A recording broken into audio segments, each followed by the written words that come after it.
This past week was full of upheaval regarding American policy in the Middle East.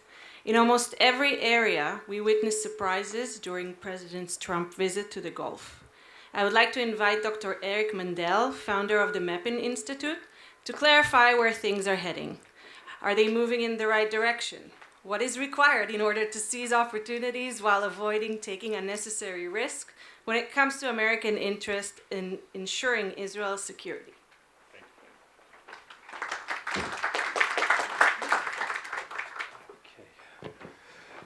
Good morning, everyone.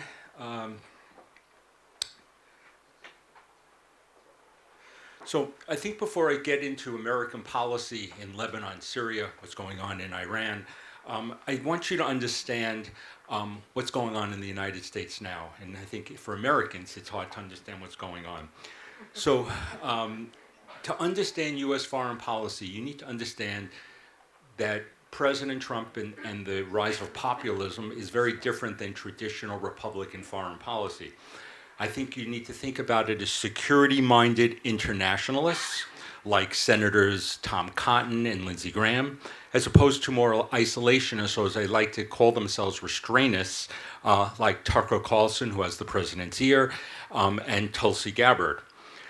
The MAGA, America First ideology prioritizes American interests and minimizes allies' interests. And as you saw, the president prioritizes trillion-dollar, even though I think they're overstated, deals. And I think an indication of where America is in foreign policy, certainly in this region, is what the president did regarding the Houthis, where he made a deal and left Israel out, and that being a harbinger of possible American foreign policy in relation to what was its primary ally in the region, that being Israel. So maybe another way to look at this is a comparison between President Reagan and current President Trump. So you have Trump, his foreign policy realism is based upon commerce, transactional, but without the American values, democracy building, and idealism. President Reagan was also a realist, but it was totally built upon American idealism and values. So, oops, sorry, I think I went the other wrong way. So I wait again. The President Trump is not just doing this totally on his own. There's an American public that's behind him besides his base. And so I think you have to ask the question, and this is the most recent way you can think about how Americans look at the Middle East, is what percent of Americans are sympathetic to Israel? Now, granted, it's more related to what's going on in Gaza now, but less than 50% of Americans are sympathetic towards Israel. Now, 3/4 of Republicans are, but 59% of Democrats sympathize with Palestinians versus 21% sympathizing with Israel. And this is a Gallup poll of 2025. So with that as a background to understand America, President Trump, and where it is, because it is certainly different than what Israel has been dealing with maybe in its previous 77 years, what is American policy for Lebanon? So American policy for Lebanon is the following. It's to strengthen the LAF, no Hezbollah in their government, to support President Noon's reformation of that government, enforcement of the ceasefire, or at least seeing what's going on, to cut Hezbollah's access to international financial systems, and humanitarian relief. I'm just going to jump for a second. Sarit told me not to add any more slides, which I won't, but I just wanted to say I read this morning regarding cutting access. The Lebanon Daily Star this morning said the United States had launched a new initiative to dismantle Hezbollah's infrastructure in South America in the tri-border region of Argentina, Brazil, and Paraguay. And it's part of the State Department's Rewards for Justice program to get specific evidence of what's going on. And just in the category of no things are new, this is 10 years after President Obama stopped Operation Cassandra, which was an investigation into Hezbollah's drug activity, and that was to secure JCPOA 1.0. And that's when all the DEA, American Drug Enforcement Administration, had already found much evidence of the drug money laundering that was going on with Hezbollah, and that was stopped. And by the way, this was all reported in Politico, which is not a right-wing outlet. So so just continuing on Lebanon, the U.S. Special Envoy Morgan Ortagus has urged Lebanon basically to implement UN Security Council Resolution 1559 as opposed to just 1701, which is full Lebanese control over the whole country, not just south of the Litani River, in regarding disarming Hezbollah. I don't think this is particularly realistic, but President Anoum basically said the likely course would be to absorb some of Hezbollah's fighters into the LAF. And it's interesting, when I was with Sarit in our State Department, we talked about some specific Hezbollah people that are currently, in the LAF, and I basically, my government doesn't really want to hear about that. It doesn't kind of fit the narrative of what they want to follow. So regarding the United States supporting and its concerns regarding the Lebanese Armed Forces, the LAF. So how has my government supported the LAF? So in January, before Trump took over, President Biden reallocated monies from Israel and Egypt, $100 million to support the LAF. President Trump lifted a freeze on $95 million of assistance to the LAF. So what is my government concerned about? The LAF's limited resources, poor payment, not enough money paying troops. They need more troops. So the question is this going to translate into getting Trump to give more money to the LAF and maybe giving more money before they can prove that they really are fighting Hezbollah effectively? So what America oversees what's going on here. We have just had a change. We now have Major General Leaney, who has replaced Major General Jasper Jeffers, who oversees the ceasefire. But where are they overseeing the ceasefire from? From Beirut. There's no American soldiers who are doing firsthand information in southern Lebanon. They're getting the information from UNIFIL and maybe from the LAF. And so the question really is here, the mandate of our government to our people in Lebanon is a strong relationship between the LAF and the United States. So are we sweeping things under the table if the LAF is not really doing what it needs to do? And by being in Beirut and not getting firsthand information, I think it's misleading my government into believing things are better in southern Lebanon than they really are. On to Syria.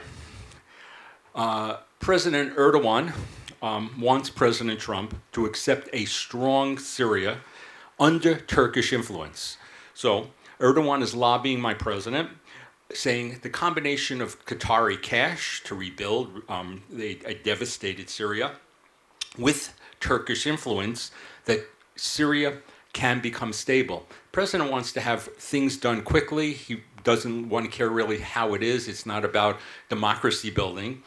And then the golden ring for President Trump is, then Erdogan says, you could have all your troops, the 800 to 1,000 American troops in places like Al-Tanf, they can leave. And that's music to the president's ears.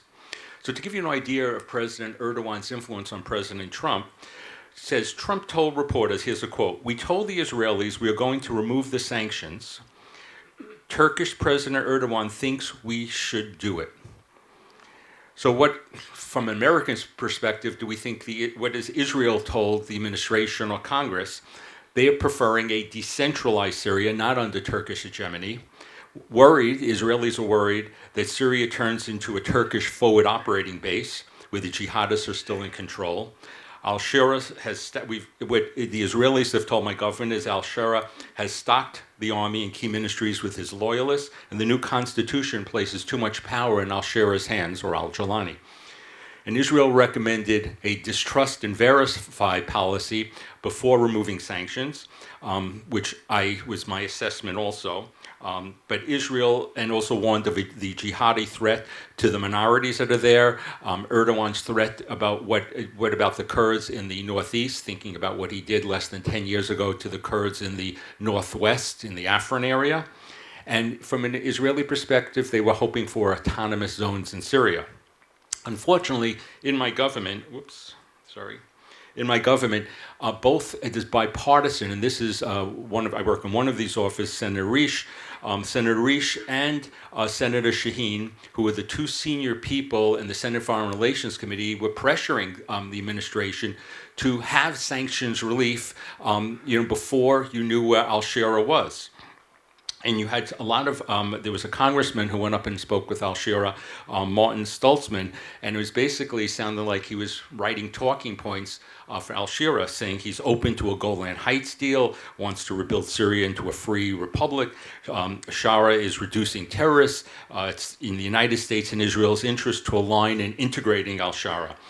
So there's a tremendous amount for the removal of support for Syria and al-Shara. They see him as reformed. They don't see that he is a jihadist in a suit. On to Iran. Maybe the true existential issue. We're not talking about what's going on in Gaza today. We're going to stick with Iran. I was involved in the Iran. I had a front row seat in the Senate Foreign Relations Committee from 2013 to 2015. And so I have a unique perspective about what's going on today. So what is today President Trump's bottom line for a nuclear deal? Is it nuclear dismantlement, or is it about civilian enrichment, allowing Iran to still have civilian enrichment? Will he allow the IRGC to keep an enrichment infrastructure, keeping the centrifuges there, maybe in mothballs? What about the proxies? If there's sanctions relief, if a deal is made, is there anything in what's negotiated so he doesn't rearm Hezbollah and Hamas and the Houthis? Is he willing to abandon the Iranian people? I have to be forthright, I work with Iranian activists. And what about the ballistic missiles? None of these things are being addressed, just like in the JCPOA 1.0, none of this was addressed. None of it is being addressed right now, at least according to my Secretary of State, Marco Rubio, that none of these things are being addressed right now in the negotiations. So a JCPOA 2.0. So this is a leaked option. I don't have firsthand confirmation of this. From this week is that the United States has offered Iran that they would freeze enrichment for 3 years, followed by being allowed to do 3.67% enrichment. And anybody who knows that if you allow enrichment, it is not a tremendous leap, especially with the knowledge and experience, to get to 90% in a very short order. And nothing in the current negotiations is about disclosing past nuclear weaponization work. Remember, there are three components here, if you will, to the nuclear stool, which has 3 legs on it. You have enrichment, they know how to do that. They have ballistic missiles, they know how to do that. The only thing is the question of weaponization. That's the computer modeling, the compartmentalization of nuclear material into grapefruit-sized spheres on top of a ballistic missile. By the way, that's not the only way they can do that. So what are Iran's goals from an American perspective? And this is what I tell Congress. Stretch out negotiations to prevent an Israeli strike. The longer the negotiations go on, Israel cannot strike, because Israel does not want to have the wrath of President Trump while he's negotiating. And certainly, if he makes a deal, will Israel take the risk of become completely isolated from America, because Trump's wrath could be that if Israel strikes Iran and a regional war occurs, to, who knows, cut off supply lines. It is Iran's goal is to retain its infrastructure. They have strategic patience. They want sanctions relief. So the regime can remain strong, and they want to wait out President Trump's term. So the key questions on U.S. policy and negotiations are, do the Iranians believe Trump is bluster, where he says bad things could happen if you don't agree to a deal? So the question is, do the Iranians believe that Trump has a true, credible military threat? Well, of those B-2s in Diego Garcia that are sitting there. Does President Trump realize that Israel, after disabling the anti-missile systems in October, the Israelis disabling them, that he has his best leverage because Iran is weak? President Trump is supposedly a great negotiator, and does he realize that actually if there was a strike, that's maybe the best time to negotiate because Iran would be even more vulnerable? Finally, does the president and his administration realize that there are other options to become nuclear for Iran other than the current path. They may not be able to put it on a ballistic missile, but they can develop a Hiroshima-style type of nuclear weapon and claim that they are a nuclear power. They could also have a few from their friends in North Korea shipped on a container ship and claim to be a nuclear power. So there are other pathways other than, we need to think out of the box of what the Iranians can do to show they're a nuclear power and have the ultimate deterrence. And finally, is the president's special envoy, who really had no Middle East experience, on the other side, Jared Kushner didn't, but did amazing things with the Abraham Accords. But is Special Envoy Witkoff the right person to negotiate with the Iranians?